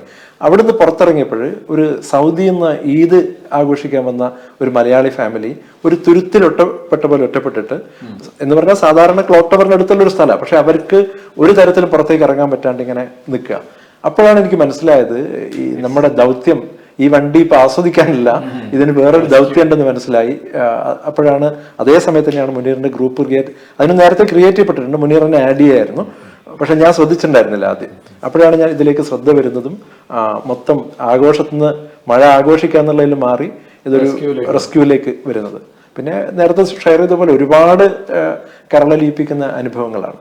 അപ്പോൾ ഈ ഓരോ അനുഭവങ്ങളിലും നമുക്ക് കിട്ടുന്ന ഒരു സന്തോഷം, അതിൽ നിന്നുള്ളൊരു തിരിച്ചറിവ് എന്താണെന്ന് വെച്ചാൽ മനുഷ്യന് ഏറ്റവും ആനന്ദം ലഭിക്കുന്നത് പണം കിട്ടുമ്പോഴോ മറ്റൊന്നിലുമല്ല, മറ്റൊരു മനുഷ്യനെ സന്തോഷിപ്പിക്കുമ്പോൾ അവന്റെ തൃപ്തിയിൽ നിന്ന് നമുക്ക് കിട്ടുന്ന ഒരു ആത്മസംതൃപ്തി ഉണ്ടല്ലോ, അതിന് തുല്യം മറ്റൊന്നും ഇല്ല എന്നുള്ളത് ഒരുപക്ഷെ ഇവിടെ പങ്കെടുത്തുള്ള എല്ലാവർക്കും അത് ഷെയർ ചെയ്യാൻ പറ്റുമായിരിക്കും. അതാണ് ഷെയർ ചെയ്തുകൊണ്ടിരുന്നത്. ഇപ്പൊ ആ ഏരിയയെ കുറിച്ച് അറിയാണെങ്കിൽ Majaz, Al Qasimia, Abu Shagara, Jamal Abdul Nasser, Al Wahda street, ഇങ്ങനെയുള്ള ആ ഏരിയ ഇപ്പോഴെല്ലാവർക്കും എനിക്ക് തോന്നുന്നു നിങ്ങൾക്കെല്ലാം ഗൂഗിൾ മാപ്പിനേക്കാളും നന്നായിട്ട് നടന്നു പോയി വരാനുള്ള ഒരു സംവിധാനം. നമ്മളിൽ അങ്ങനെ ഒരുപാട് എക്സ്പീരിയൻസ് അവിടെ ഉണ്ടായിരുന്നല്ലോ. അപ്പൊ പലപ്പോഴും ഞാൻ വിളിക്കുമ്പോൾ എനിക്ക് തോന്നിയൊരു കാര്യം, ഏത് സമയത്ത് വിളിച്ചാലും okay will take care of it എന്നുള്ളത് മാത്രമേ ഉള്ളൂ. ഇപ്പൊ ഇന്ന് വരെയും പിന്നെ സന്മയെ വിളിച്ചപ്പോ അത് കുഴപ്പമില്ല, ഞാൻ നോക്കിക്കോളാം. അപ്പൊ അങ്ങനെ വരാനുള്ള ഒരു മാനസികാവസ്ഥയിൽ, പ്രത്യേകിച്ച് ആ ഒരു ഏരിയയും ആ മഴ, ആ വെള്ളവും, പ്രത്യേകിച്ച് പിന്നെ അത് കണ്ടാമിനേറ്റഡ് ആയിട്ടുള്ള ഒരു അവസ്ഥയിലേക്ക് വന്നപ്പോൾ how exactly you could survive there as a volunteer? എനിക്കും കാലിൽ ബ്രൂസസ് ഉണ്ടായിരുന്നു, കാരണം അവിടെ ഇന്റർലോക്സ് ഉണ്ടായിരുന്നു. അപ്പോൾ നമ്മുടെ ഒരു ഷാജിയുടെ ടീമിലെ ഐ തിങ്ക് ഷാജി പറഞ്ഞിട്ടുണ്ടായിരുന്നു ഇങ്ങനത്തെ ഒരു കാലിൽ പൊട്ടിയിട്ടും they ask for a bandaid. So bandaid means ഒരു ഡക്ട് ടേപ്പ് ആയിരുന്നു. ആ ഡക്ട് ടേപ്പ് ശരിക്കും വണ്ടിയുടെ എന്തെങ്കിലും കംപ്ലയിൻറ്റ്സ് വരുമ്പോൾ മാത്രം യൂസ് ചെയ്യേണ്ട ഒരു ഡക്ട് ടേപ്പാണ്. അപ്പോൾ ഷാജി ചോദിച്ചു എന്തിനാണത് അങ്ങനെ പറ്റിയത്. അപ്പോൾ വണ്ടിക്ക് എന്തെങ്കിലും പറ്റിയോ, എന്തെങ്കിലും കുഴപ്പമുണ്ടായോ എന്ന് ചോദിച്ചു. ഇല്ല, വണ്ടിക്കില്ല. അപ്പോൾ എൻ്റെ കാലൊന്ന് മുറിഞ്ഞു, അപ്പോൾ അതൊന്ന് കെട്ടിവെക്കാനാന്ന് പറഞ്ഞു. അപ്പോൾ അത്രയും ഡിറ്റർമിനേഷനാണ്. കാരണം കാല് മുറിഞ്ഞു വെച്ചാൽ ഞാനൊരു വാട്ടർ ടീം എക്സ്പെർട്ട്, എനിക്കറിയാം അവിടുത്തെ വെള്ളം it is mixed with sewage വാട്ടറും കണ്ടാമിനേറ്റഡ് വാട്ടറാണ്. അപ്പോൾ ആ ഒരു സമയത്തും ഇത്രയും നോളജ് അറിവുള്ള ആൾക്കാർ മനഃപൂർവ്വം അറിഞ്ഞിട്ട് നമ്മുടെ കാല് മുറിഞ്ഞു, ബ്ലഡായിട്ട് കോണ്ടാക്ട് ചെയ്യുക, എന്തെങ്കിലും കണ്ടാമിനേഷൻ ഉണ്ടാവും. പക്ഷെ അതൊന്നും ആരുടെ ചിന്തയിലില്ല. ഈവൻ നമ്മളിപ്പോൾ ഒരു റോഡിൻ്റെ ആണെങ്കിലും നമുക്ക് അവിടെ നിന്ന് പോകാൻ പറ്റാത്ത സ്ഥലങ്ങളിലാണെങ്കിലും അവിടെ നിന്ന് റൈറ്റിലോട്ട് പോയി നോക്കാം ആരെങ്കിലും ഉണ്ടോ. പക്ഷെ അങ്ങനെ പോയി നോക്കുമ്പോഴാണ് അറിയുന്നത് അവിടെയും കുറേ ആൾക്കാർ പെട്ടിട്ടുണ്ട്. കാരണം കുറേ സ്ഥലങ്ങളിലോട്ട് വണ്ടി പോവില്ല. അപ്പോൾ അങ്ങനെ നമുക്ക് ഹെൽപ്പ് ചെയ്താണ് UAE റെസ്ക്യൂവിൻ്റെ കുറച്ച് ഹൈ വെഹിക്കിൾസ് വന്നിട്ടുണ്ടായിരുന്നു. ആ വഴി നമ്മൾ ഉള്ളോട്ട് പോയി. പിന്നെ ഞാൻ ഈ ഓഫ് റോഡേഴ്സിനെ താങ്ക് ചെയ്യുകയെന്ന് വെച്ചാൽ ഇപ്പോൾ എനിക്കൊരു ഓഫ് റോഡ് വണ്ടിയില്ല. എന്നാലും ഞാൻ എൻ്റെ വണ്ടിക്ക് ചെറിയൊരു കംപ്ലയിൻറ്റ്സ് പറ്റിയാലും ഞാനപ്പോൾ ശരിയാക്കും, അല്ലെങ്കിൽ ചെളി പറ്റിയാൽ ക്ലീൻ ചെയ്യും. അപ്പോൾ ഇതിൻ്റെ ഉള്ളിൽ കുറേ എക്യുപ്മെൻറ്റ്സ് ഉണ്ട്, വളരെ വില കൂടിയ എക്യുപ്മെൻറ്റ്സ് ഉണ്ട്. അപ്പോൾ അതിൻ്റെയൊക്കെ ഏറ്റവും കൂടുതൽ യൂസ് എനിക്ക് കൊണ്ട് അവർ ഇപ്പോഴായിരിക്കും അറിഞ്ഞിരിക്കണേ.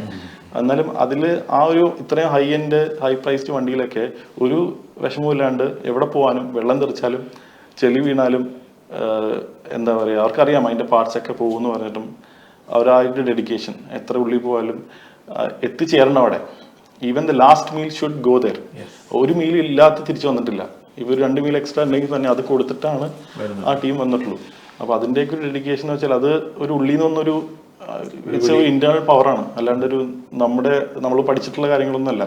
ആ സമയത്ത് നമ്മൾ പറയില്ലേ ഫൈറ്റ് ആൻഡ് റെസ്പോൺസ്, നമ്മളൊരു ഹോർമോൺ റെസ്പോൺസ് ആയിരിക്കാം. ആ ടൈമിൽ മനുഷ്യനെ സഹായിക്കുക, അതിനാണല്ലോ നമ്മൾ ശരിക്കും ഇവിടെ ഉള്ളത്. തീർച്ചയായും ആ ഒരു കോഴ്സിലാണ് ഇപ്പൊ നമ്മളൊക്കെ ഇവിടെ ഇരിക്കുന്നതും. അങ്ങനെ തീരെ നമ്മൾ നേരത്തെ അറിയാത്ത ആൾക്കാരാണ്, ഇതുവരെ കാണാത്ത ആൾക്കാരാണ്. ഇതുപോലെ ആയിരക്കണക്കിന്, എനിക്കൊന്ന് 5000-6000 ആൾക്കാർക്ക് മേലെയാണ് നമ്മൾ എല്ലാവരും ഇപ്പോഴും ഉള്ളത്. ഇപ്പൊ എല്ലാവരും പറയുന്നത് മീറ്റപ്പ് ചെയ്യണം, നമ്മളിന്ന് കാണണം എന്നുള്ള ഒരു ഇതിലാണ് എല്ലാവരും നിൽക്കുന്നത്. അപ്പൊ സൽമാക്ക് ഇപ്പോ മലയാളികളല്ലാത്ത ഒരുപാട് ആൾക്കാർക്ക് ഞാൻ നമ്പർ കൊടുക്കും. പല ആൾ ഇന്നും ഒരു വലിയൊരു ടീം ഫർണിച്ചർ കൊണ്ടുപോകാൻ വേണ്ടിയിട്ട് മലയാളികളായിരുന്നില്ല. അപ്പോൾ അങ്ങനെയുള്ള ഒരുപാട്. അപ്പോൾ എങ്ങനെയായിരുന്നു അതിനൊക്കെ റെസ്പോണ്ട് ചെയ്തുകൊണ്ടിരുന്നത്? എങ്ങനെ അത് മാനേജ് ചെയ്ത്? ഒരേ സമയത്ത് തന്നെ അവിടെ സാധനങ്ങൾ വരുന്നുണ്ടാവും, കോള് ലൊക്കേഷൻ പറഞ്ഞു കൊടുക്കണം. റെയിൻ സപ്പോർട്ട് ടീമിന്റെ കോൾ വന്നപ്പോൾ എനിക്ക് തോന്നുന്നു അപ്പോഴാണ് തിരക്ക് കൂടിയത് നമുക്ക്. അതുവരെ അവിടെ നമ്മൾ ഇങ്ങനൊരു ഇവർക്ക് ഇങ്ങനെ ഇത് 75 വർഷത്തിന് ശേഷമുള്ള ഒരു മഴ കാരണം ഇവിടെ ആർക്കും ഇതിനെക്കുറിച്ചൊന്നും ഒരു ഐഡിയ ഇല്ല. നമ്മൾ സൗദി മോസ്കിൻ്റെ അവിടെ ഒരു മരത്തിന് താഴെ കുറച്ച് പേരിങ്ങനെ ഇതേപോലെ മനസ്സുള്ള കുറച്ച് പേര് കൂടി നമ്മളിങ്ങനെ ഒരു ഐഡിയ പറഞ്ഞപ്പോൾ എവിടുന്നോ ഒക്കെയോ ഒരുപാട് ഐറ്റംസ് അവിടെ വന്നു. അങ്ങനെയാണ് പിന്നെ ഷാർജയുടെ ഗവൺമെൻറ് അണ്ടറിൽ കാര്യങ്ങൾ വരുന്നത്. അപ്പോഴും നമ്മളെ മനസ്സിൽ ഇങ്ങനെ ഇത്രത്തോളം സാധനങ്ങൾ വരുന്ന, അല്ലെങ്കിൽ ഇതിങ്ങനെ ചെയ്യണം അങ്ങനെ ചെയ്യണം ആ ഒരു ഇതൊന്നും ഉണ്ടായിരുന്നില്ല.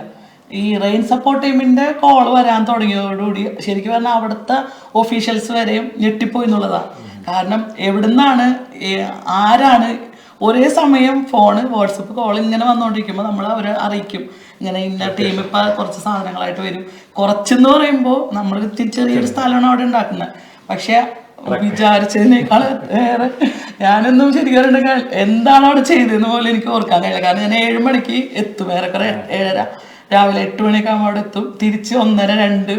അപ്പൊ ഞാൻ ടുമോറോ മോർണിംഗ് കാണാന്ന് പറയുമ്പോൾ അവിടെ ഉള്ള ചിരിക്കും. കാരണം വെച്ചിട്ടുണ്ടെങ്കിൽ നാളെ കാണാന്ന് പറയുമ്പോൾ വരുമ്പോൾ അവിടെ ഉള്ള ഓഫീഷ്യൽസ് ഒക്കെ ചിരിക്കും. അവരാരും ഭയങ്കര ഡെഡിക്കേഷൻ, ആരും എന്താ പറയാ അവിടെ പോയിട്ടില്ല എന്ന് തന്നെ പറയാം. ഞാൻ വീട്ടിലേക്ക് വരുമായിരുന്നു, പക്ഷെ അവിടെയുള്ള നമ്മളെ ഇവിടുത്തെ ഗവൺമെൻറ് ഒഫീഷ്യൽസ് എല്ലാവരും അവിടെ തന്നെ നിന്ന എല്ലാ കാര്യം അവർ സത്യത്തിൽ നമ്മളുടെ ആ ഒരു അവിടേക്ക് വന്ന ആ ഒരു എന്താ പറയുക കോൺട്രിബ്യൂഷൻസ് കണ്ടിട്ട് സത്യത്തിൽ അവർ റിയലി അവർ ഞെട്ടിപ്പോയിട്ടുണ്ട്. ഈ ഒരു ഗ്രൂപ്പുമായിട്ടുള്ള ഷാജി തുടങ്ങിയത് മുതലുള്ള എങ്ങനെയായിരുന്നു? How was the? അതില് എല്ലാവരും പറയുമ്പോൾ ഒരു പക്ഷേ എടുത്തു പറയേണ്ട ഒരു കാര്യം, ഇതില് ഇതിൻ്റെ ഒരു സെൻട്രലൈസ്ഡ് കോർഡിനേഷന് വേണ്ടിയിട്ട് മുനീർ ചെയ്തൊരു എഫേർട്സ് എന്ന് പറയുന്നത് ഞാൻ അത്ഭുതപ്പെട്ടു പോയിട്ടുണ്ട്. പിന്നെ അത്രയും ഗ്രൂപ്പുകൾ. അപ്പോൾ ഞാൻ ഈ മെയിൻ സ്ട്രീമിൽ ഇവരെ കൂടെ അല്ല ഞാനുള്ളത്. എനിക്ക് മുനീർ ഇൻസ്ട്രക്ഷൻ തരുന്നു, ഇങ്ങനെ ഒരു കേസ് ഉണ്ട്, ചെയ്യാവോ, ചെയ്യാം എന്ന് പറഞ്ഞു. അതേ സമയത്ത് തന്നെ ഗ്രൂപ്പിൽ കാണുമ്പോൾ വേറെ ഒരുപാട് നിർദ്ദേശങ്ങൾ അത് ക്രോഡീകരിച്ച് പോകുന്നു. അതൊരു വെൽ പ്ലാൻഡ് എന്ന് തോന്നാവുന്ന, നേരത്തെ പറഞ്ഞ പോലെ ഓർഗാനിക് ആയിട്ട് സംഭവിച്ചതാണെങ്കിലും അത് എന്താന്ന് പറഞ്ഞാല് നമ്മൾ ഒരാളോട് പറയുമ്പോൾ അത് അങ്ങ് തീർന്നു. അതെ, ഇറ്റ് ഈസ് ടേക്കൻ കെയർ. പിന്നെ അതിന് അമലിനോട് ആരെടുത്തപ്പോ പറയുമ്പോഴും അത് പിന്നെ ഒരു ക്വസ്റ്റ്യൻ ഇല്ല അവിടെ. നോ ക്വസ്റ്റ്യൻ, ഇത് വേണോ ഇപ്പൊ ചെയ്യണോ എന്നൊന്നുമില്ല. ഇത്രയും ആൾക്കാരുടെ അടുത്ത് പറഞ്ഞാൽ അത് ഇറ്റ് ഈസ് ടേക്കൻ കെയർ. അങ്ങനെയാണ് അതിന്റെ ഒരു മാസ്മരിക ശക്തി അപ്പോൾ എവിടുന്നോ മുനീറിലേക്ക് ഇറക്കി വിട്ട പോലെ ഉണ്ടായിട്ടുണ്ട്. അതിന്റെ ഒരു ബഹിഷ്കരണം നമ്മളിലേക്ക് വേണ്ടിയിട്ട് കൽബ സപ്പോർട്ട് ചെയ്തുകൊണ്ടുള്ള ടീമില് അതിനെ കുറിച്ചായിരുന്നു ചർച്ച. ഇതെങ്ങനെ ഇത് സാധ്യമായി എന്നുള്ളത്. 7000 പേരുടെ കോർഡിനേഷൻ, അതില് അസ്വാരസ്യങ്ങളില്ലാണ്ട് ഒരാൾക്കും ഒരു വേണ്ടാത്ത പോസ്റ്റുകൾ അവിടെ നിന്ന് ഇവിടെ നിന്നൊക്കെ വന്നാലൊക്കെ അതൊക്കെ പെട്ടെന്ന് റിമൂവ് ചെയ്ത് ആ 7000 പേരെ മാനേജ് ചെയ്ത് പോയി എന്നുള്ളതും അല്ല, അതൊരു എല്ലാവരും കൂടി ചെയ്തൊരു ഒരു സംഭവമായിരുന്നു അത്. ഇറ്റ് ഇസ് നോട്ട്, ഇപ്പൊ എന്താന്ന് പറഞ്ഞാല് ഒരു ഗ്രൂപ്പിൽ ഒരു മെസ്സേജ് വരും, അപ്പൊ അത് ഉടനെ മറ്റൊരാൾ അത് ഏറ്റെടുക്കും, മൂന്നാമത്തെ ആളെ വിളിക്കും, നാലാമത്തെ ആൾ അത് പോയി അറ്റൻഡ് ചെയ്യും, തീർന്നു. ആ ഒരു കോർഡിനേഷൻ അത് ഓട്ടോമാറ്റിക്കായിട്ട് നടന്നുകൊണ്ടിരുന്നതാണ്. ഇപ്പോൾ ഫോർ എക്സാമ്പിൾ, ഇപ്പോൾ ഒരു ലോക്കൽ വിളിച്ചു, നാദൽ ഹമ്മാർന്ന്, അയാളുടെ അടുത്ത് ഇത്രയോ സാധനങ്ങളുണ്ട്, എനിക്ക് വണ്ടിയില്ല, വലിയ ട്രക്ക് വേണമെന്ന് പറഞ്ഞു. ഗ്രൂപ്പിലിട്ടപ്പോൾ 5 ആൾക്കാർ വിളിച്ചു, എവിടുന്നാണ് എടുക്കേണ്ടത്, എപ്പോഴാണ് എടുക്കേണ്ടത്, ദാറ്റ്സ് ഓൾ. വേറെ ക്വസ്റ്റ്യൻ ഒന്നുമില്ല. അങ്ങനെ ഒരാൾ വിളിച്ചപ്പോൾ അയാളുടെ വലിയൊരു ട്രക്ക് ഇവിടെ റാസൽ ഖോറിലുണ്ട് എന്ന് പറഞ്ഞു. ഓക്കെ, പുള്ളി അവരായിട്ട് കണക്ട് ചെയ്ത് കൊടുത്തു, സാധനം എടുത്തു, നേരെ ഇവിടെ കൊണ്ടുവരുന്നു, ഇവിടെ ഡ്രോപ്പ് ചെയ്യുന്നു. ആ ഒരു പ്രോസസ്സ് വിത്തിൻ മിനിറ്റ്സ് സംഭവിച്ചത് ആ ഒരു കോർഡിനേഷൻ എന്ന് പറയുന്നത് നമുക്കൊന്നും ആക്ച്വലി ഒന്നും ചെയ്യാനില്ലാത്ത അവസ്ഥയിൽ അതങ്ങനെ ഓട്ടോമാറ്റിക് പ്രോസസ്സായിരുന്നു. നമ്മളൊന്ന് ശ്രദ്ധിക്കേണ്ടതെന്ന് പറഞ്ഞാൽ അത് കൊണ്ടുപോയി അവിടെ എത്തുന്നുണ്ടോ എന്നുള്ളത് മാത്രമേ ശ്രദ്ധിക്കണ്ടോ. അവിടെ എത്തി ഫോട്ടോ എടുത്ത് വീഡിയോ എടുത്തിട്ടാണ് നമ്മൾ അവരെ ഈ തന്ന ആൾക്കാരുടെ അടുത്തേക്ക് നമ്മൾ വീഡിയോ എത്തിച്ചതിന് ശേഷമാണ് നമ്മൾ അത് ക്ലോസ് ചെയ്യുന്നത്. കാരണം പറയാൻ പറ്റില്ലല്ലോ നമുക്ക്. പിന്നെ പലരും എനിക്ക് തോന്നുന്നു ഒരു 300,000-400,000 മേലെ ഓഫർ ഉണ്ടായിരുന്നു. അതെ, ഒഴുക്കായിരുന്നല്ലോ പൈസയുടെ, അതായത് ക്യാഷ് ആയിട്ട്. ഞാൻ സോഴ്സ് ചെയ്ത് ചില സാധനങ്ങൾ അവസാനം കൊടുക്കേണ്ട വന്നിട്ടില്ല. എനിക്കൊന്ന് 1000 ഇതൊക്കെ ചെറിയൊരു ക്വാണ്ടിറ്റി അത് എടുത്തുള്ളൂ, ബാക്കി അങ്ങനെ ബാക്കിയാ പറ്റിയത്. അത്ര മാത്രം ഓവർഫ്ലോ ആയിരുന്നു. അങ്ങനെ അത്രയും ദയുള്ള ആൾക്കാരാണ് ഇവിടെ എന്നുള്ളതാണ് എനിക്ക് തോന്നുന്നത്. ആധികാരികമാണോന്ന് അറിയില്ല, മഴയുടെ ഇന്റൻസിറ്റിയിൽ ലോകത്തിലെ തന്നെ വൺ ഓഫ് ദ എണ്ണപ്പെട്ട ഒന്നാണെന്ന് പറയപ്പെടുന്നത്. മണിക്കൂർ കൊണ്ട് ഇത്രയും വലിയ ശക്തിയിൽ പെയ്ത്. അങ്ങനെ ആണെങ്കിൽ ഒരുപക്ഷെ ഇന്ന് നമുക്കറിയാത്ത, നമുക്ക് ശേഷമുള്ള ഒരു കാലത്ത് ഈ എഫേർട്സും ചരിത്രത്തിൽ രേഖപ്പെടുത്തുമെന്ന് എനിക്ക് തോന്നുന്നു. ഈ 7000 പേരുടെ ഈ ഒത്തൊരുമയോടുള്ള പ്രവർത്തനം. ഇതിന് വേറൊരു കാര്യം എന്ന് വെച്ചാൽ, ഞാൻ എൻ്റെ ജീപ്പിൽ ഓരോ ദിവസവും കൂട്ടിക്കൊണ്ടിരുന്ന വടകര NRI അതുപോലെയുള്ള ഷാർജയിലുള്ള സാമൂഹ്യ പ്രവർത്തകരാണ്. ഓരോരുത്തരും വന്ന് വണ്ടിയിൽ കയറി ഇവിടെ എത്തുമ്പോൾ അവർ ഷോക്കാവുക, ഇങ്ങനെ ഒരു ഷാർജ ഇവിടെ ഉണ്ടായിരുന്നു. അവർ സേഫ് സോണിൽ ഷാർജയിൽ താമസിക്കാം. വന്ന് ജമാൽ അബ്ദുൽ നാസർ സ്ട്രീറ്റിൽ അൽമജാസിൽ എത്തുമ്പോഴാണ് അവരറിയുന്നത് ഇങ്ങനെ ഒരു ഷാർജ ഇത്രയും രൂക്ഷമായിട്ട് അനുഭവിച്ചിരുന്നു എന്നുള്ളത്. മുന്നീർ ആദ്യം പറഞ്ഞ എൻ്റെ മക്കളെയും കൊണ്ട് പോയൊരു അനുഭവം ഉണ്ടല്ലോ, അപ്പം ഇത്ര ഒരു സീരിയസ്നെസ് നമ്മൾ പ്രതീക്ഷിക്കുന്നില്ല. മഴ, വെള്ളം, ഒരു 15ാം നിലയിൽ ഒരു 75 വയസ്സുകാരിക്ക് അടിയന്തരമായിട്ട് ഭക്ഷണവും വെള്ളം വേണം. അപ്പം എനിക്ക് ഒറ്റയ്ക്ക് കയറി ഇത് കൊണ്ടുപോകാൻ പറ്റാത്തതുകൊണ്ട് കുട്ടികളെയും കൂട്ടി പോവാം. ടയർ വരെയുള്ള വെള്ളം എന്നാണ് പ്രതീക്ഷിക്കുന്നത്. രാത്രി 1 മണിക്കാണ് ഞങ്ങൾ ഇറങ്ങുന്നത്. എൻ്റെ വീട്ടിൽ നിന്ന് 2-3 കിലോമീറ്ററുള്ള അവിടെ എത്താൻ വേണ്ടിയിട്ട് 3 മണിക്കൂർ എടുത്തു. 3 മണിയായി ഞങ്ങൾ അവിടെ എത്തുമ്പോൾ. ഇങ്ങനൊരു സീരിയസ് ആയതുകൊണ്ട് പോയേ പറ്റുള്ളൂ എന്നുള്ള വാശി. എന്നാൽ ഞങ്ങളിങ്ങനെ ഓരോ ഘട്ടം കഴിയുമ്പോഴേക്കും വണ്ടി ഇങ്ങനെ മൂടി വരിക. ഇടയ്ക്കൊരു പോലീസ് ജീപ്പ് ഓപ്പോസിറ്റ് സൈഡിൽ പോയപ്പോഴേക്കും ഞങ്ങളുടെ വണ്ടി അങ്ങനെ മൂടിപ്പോയി, ഇത്രയും ഹൈറ്റ് ഉണ്ടായിട്ടും. അപ്പം നേരത്തെ പറഞ്ഞ ഈ ഹൈറ്റിലുള്ള വെള്ളത്തിൽ അതേപോലെ വണ്ടി ഇങ്ങനെ മുന്നോട്ട് പോവാം. ഈ റെസ്ക്യൂ ഉപേക്ഷിച്ച് തിരിച്ചു പോരാൻ പോലും പറ്റാത്തൊരവസ്ഥയായിരുന്നു. ഇങ്ങനെ പറയും നമ്മൾ പലരും വിചാരിച്ചൊരു എക്സാഗറേഷൻ. അതെ, എക്സാക്ട്. ഞാൻ പറഞ്ഞല്ലേ, എന്റെ കൂടെ വന്ന വളണ്ടിയേഴ്സിന് അവിടെ വന്നപ്പോഴേ മനസ്സിലായുള്ളൂ ഇത്രയും സീരിയസ് ആയിട്ടുള്ള ഒരു നടക്കുന്നുണ്ടെന്നുള്ളത്.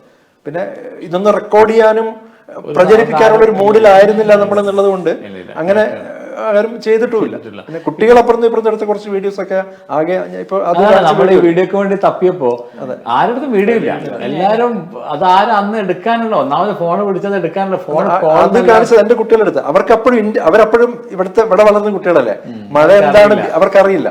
ഞാൻ പേടിക്കും, ഇവരെയും കൊണ്ട് ഞാൻ എങ്ങനെ തിരിച്ചു പോകുന്നു ഞാൻ പേടിക്കുമ്പോൾ അവരിത് മഴ ആസ്വദിച്ച് അപ്പുറം ഇപ്പുറം തുറന്ന് വീഡിയോ ഒക്കെ എടുക്കുകയാണ്.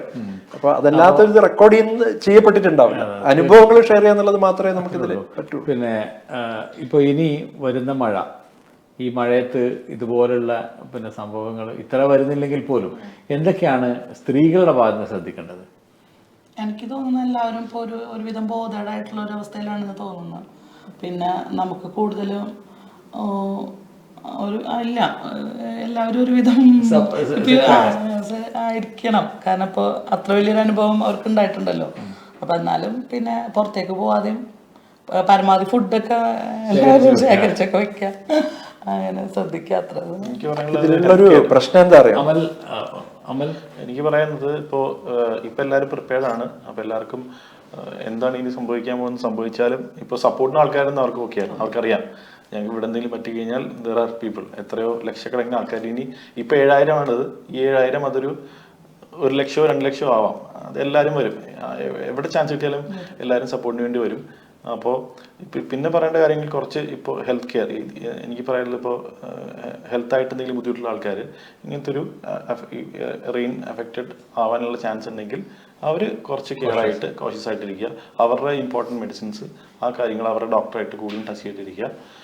അപ്പോൾ അങ്ങനത്തെ കാര്യങ്ങളൊന്നും ശ്രദ്ധിച്ചാൽ. അത് പറയുമ്പോഴാണ് നമ്മൾ അന്ന് ഈ സമയത്ത് ഈ വളരെ ഇൻറ്റൻസീവായിട്ടുള്ള ഒരു സമയത്തൊക്കെ എത്തുമ്പോൾ അവിടെ മെഡിക്കൽ മരുന്ന് വേണമെന്ന് പറഞ്ഞിട്ട് ഒരുപാട് ആൾക്കാർ വിളിച്ചു. പക്ഷെ മരുന്ന് നമുക്ക് അങ്ങനെ കൊടുക്കാൻ പറ്റില്ല, കാരണം പ്രിസ്ക്രിപ്ഷൻ ഇല്ലാതെ മരുന്ന് കൊടുക്കാൻ പറ്റില്ല എന്നുള്ള അവസ്ഥ.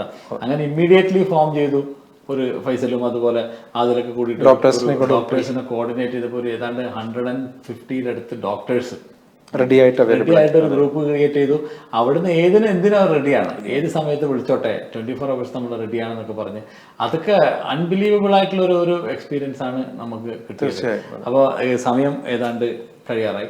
എന്താണ് ഷാജിക്ക് കൺക്ലൂഡ് ചെയ്യാനുള്ളത്? അല്ല, നമ്മളെ ആടുജീവിതത്തിലെ ഒരു പ്രയോഗമുണ്ട്, നമുക്കറിയാത്ത ജീവിതങ്ങളെല്ലാം കെട്ടുകഥകളായിരിക്കും, കഥകളെല്ലാം കെട്ടുകഥകളായിരിക്കും. അതുപോലൊരു അവസ്ഥ അനുഭവിച്ചവർ ഇവർ പറഞ്ഞതുപോലെ പ്രിക്കോഷൻ എടുക്കുമായിരിക്കും.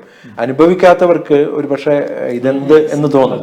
അപ്പം ഒരുപക്ഷെ നാളെ ഒന്നും സംഭവിക്കുന്നില്ല എന്ന് നമ്മൾ പ്രതീക്ഷിക്കുന്നത്, ഒരുപക്ഷെ നാളെ മുമ്പ് അനുഭവിക്കാത്ത ഏതെങ്കിലും ഏരിയയിലാണ് ഈ പറഞ്ഞ പ്രകാരത്തിൽ വെള്ളം കയറുന്നതായിട്ട് ഫീൽ ചെയ്യുന്നതാണെങ്കിൽ നേരത്തെ നിർദ്ദേശിച്ചതുപോലെ എത്രയും പെട്ടെന്ന് സാധ്യമാണെങ്കിൽ ഇവാക്യുവേറ്റ് ചെയ്ത് സുരക്ഷിതമായ ഒരു സ്ഥലത്തേക്ക് നിൽക്കുക. ഇതുപോലെ വലിയ ഒരു സിറ്റുവേഷനിലേക്ക് പോവാതെ നോക്കുക. ഇനി എന്തൊരു സിറ്റുവേഷൻ ഉണ്ടായാലും ഒരു വെളിപ്പാടകലെ നമ്മൾ ഉണ്ടാവും എന്നുള്ളതാണ്. വളരെ താങ്ക് യു സോ മച്ച്. ഏതായാലും എല്ലാവരും ശ്രദ്ധിക്കേണ്ട ഒരു കാര്യം, അഥവാ മഴ പെയ്യുകയാണെങ്കിൽ അല്ലെങ്കിൽ അങ്ങനെ ഒരു മഴ വലിയൊരു കെടുതി വരികയാണെങ്കിൽ, കാരണം അത്യാവശ്യമല്ലെങ്കിൽ പുറത്തിറങ്ങാതിരിക്കുക. 2, നിങ്ങൾ ഒരിക്കലും നിങ്ങളുടെ താഴ്ന്ന പ്രദേശത്ത് വണ്ടി പാർക്ക് ചെയ്യാൻ പാടില്ല. അഥവാ പുറത്ത് എവിടെയെങ്കിലും, അഥവാ നിങ്ങളുടെ അടുത്ത് സ്ഥലമില്ലെങ്കിലും പുറത്ത് ഉയർന്ന സ്ഥലത്ത് പാർക്ക് ചെയ്യാൻ ശ്രമിക്കുക. 3, അത്യാവശ്യമായിട്ട് നിങ്ങൾക്ക് പെരിഷബിൾ അല്ലാതെ അല്ലെങ്കിൽ പെട്ടെന്ന് മോശമായി പോകാത്ത ഭക്ഷണ സാധനങ്ങൾ, ബ്രെഡാണെങ്കിലും അതുപോലെയുള്ള സാധനങ്ങളൊക്കെ നിങ്ങളൊന്ന് കുറച്ച് ദിവസത്തേക്ക് 2, 3, 4 ദിവസത്തേക്ക് ശേഖരിച്ച് വെക്കാനുള്ള ഒരു ശ്രമം നടത്തുക. വീട്ടിൽ പ്രായമുള്ളവരുണ്ടെങ്കിലോ കുട്ടികളുണ്ടെങ്കിലോ അവരുടെ കാര്യത്തിൽ ഒരു എക്സ്ട്രാ കെയർ നമ്മൾ കൊടുക്കുക. അവർക്ക് ഏതെങ്കിലും മരുന്നുകൾ ആവശ്യമാണെങ്കിൽ അത് നാളെ വാങ്ങിക്കാം എന്ന് പറഞ്ഞു നിൽക്കാതെ ഇന്ന് തന്നെ വാങ്ങിച്ച് ഒരാഴ്ചത്തേക്കെങ്കിലുള്ള മരുന്നുകൾ വാങ്ങിക്കുക. അവർക്കുള്ള വെള്ളം, അതുപോലെ കുട്ടികൾക്കുള്ള ഡയപ്പർ, നിങ്ങൾക്ക് വേണ്ടുന്ന സാനിറ്ററി പാഡ്സ്, ഇതൊക്കെ നിങ്ങൾ നേരത്തെ കാലത്തെ കൂട്ടി ഇത് വരുമോ ഇല്ലയോ എന്നുള്ള ഒന്നും വേണ്ട, എല്ലാ കാലത്തും അങ്ങനെ വരും എന്നുള്ള പ്രതീക്ഷയോടെ നിൽക്കുക. വളരെ ഇമ്പോർട്ടൻ്റ് ആയിട്ടുള്ളത്, നിങ്ങളുടെ വീട് ഇങ്ങനെ താഴ്ന്ന പ്രദേശത്താണെങ്കിൽ വെള്ളം കയറും ഇങ്ങനെ എന്നുള്ളൊരു തോന്നലുണ്ടെങ്കിൽ ഒന്നാമത് ചെയ്യേണ്ടത് അവിടെ നിന്ന് മാറി ഏതെങ്കിലും ഒരു ഫ്രണ്ടിൻ്റെ വീട്ടിലോ അതല്ലെങ്കിൽ നിങ്ങളുടെ ഏതെങ്കിലും ഒരു ബന്ധു വീട്ടിലോ നിങ്ങൾക്ക് താമസിക്കാനുള്ള ശ്രമം നടത്തുക. ഇനി അതുമില്ലെങ്കിൽ നിങ്ങൾക്ക് അഫോർഡബിൾ ആണെങ്കിൽ ഏതെങ്കിലും ഒരു ഹോട്ടൽ റൂമിൽ മുറിയെടുത്ത് 2, 3, 4 ദിവസം പിക്നിക്ക് പോലെ ഒന്ന് പോയി കുട്ടികളൊക്കെ കൂട്ടിയിട്ട് അല്ലെങ്കിൽ നിങ്ങൾക്ക് ഒറ്റക്കാണെങ്കിലും അവിടെ താമസിക്കാനുള്ള ഒരു ശ്രമം നടത്തുക. ഇനി ഇതൊന്നും നിങ്ങൾക്ക് പറ്റുന്നില്ലെങ്കിൽ എന്തെങ്കിലും ഇങ്ങനെയുള്ള ഘട്ടങ്ങൾ നിങ്ങൾക്ക് ആവശ്യം വരികയാണെങ്കിൽ rainsupport.com എന്നുള്ള വെബ്സൈറ്റിൽ കയറിയിട്ട് നിങ്ങൾക്കൊരു സപ്പോർട്ട് റിക്വസ്റ്റ് ഇട്ടാൽ മതി. നിങ്ങൾ കണ്ടവരും ഇതുപോലെ ആയിരക്കണക്കിന് 7000-ഓളം അധികം ആൾക്കാരാണ് നമ്മളോടൊപ്പം ഉള്ളത്. അതിനേക്കാളും ഒരുപാട് ആൾക്കാർ വീണ്ടും പുറത്ത് നിങ്ങൾക്ക് സഹായിക്കാനായിട്ട് കാത്തു നിൽപ്പുണ്ട്. ആ ഒരു ഉറച്ച വിശ്വാസത്തിൽ നിങ്ങൾ ഒരിക്കലും തനിച്ചല്ല, ഒറ്റയ്ക്കല്ല. നിങ്ങളുടെ കൂടെ 10,000 നിങ്ങളെ സേവിക്കാനായിട്ട് സന്നദ്ധരായി ജാഗരൂകരായി നിൽപ്പുണ്ട് എന്ന് മാത്രം പറഞ്ഞുകൊണ്ട് ഭയം വേണ്ട, ജാഗ്രതയോട് കൂടിയിരിക്കുക എന്ന് പറഞ്ഞ് ഈ ഷോ അവസാനിപ്പിക്കുകയാണ്. Thank you so much for coming in. It was my honour to host you on this show. Alright, അപ്പോൾ ഇനി അടുത്ത ബുധനാഴ്ച 8:30 മണിക്ക് വീണ്ടും കാണാം. നിങ്ങളുടെ പ്രിയപ്പെട്ട മുനീർ അൽ വഫ വിത്ത് ലവ്.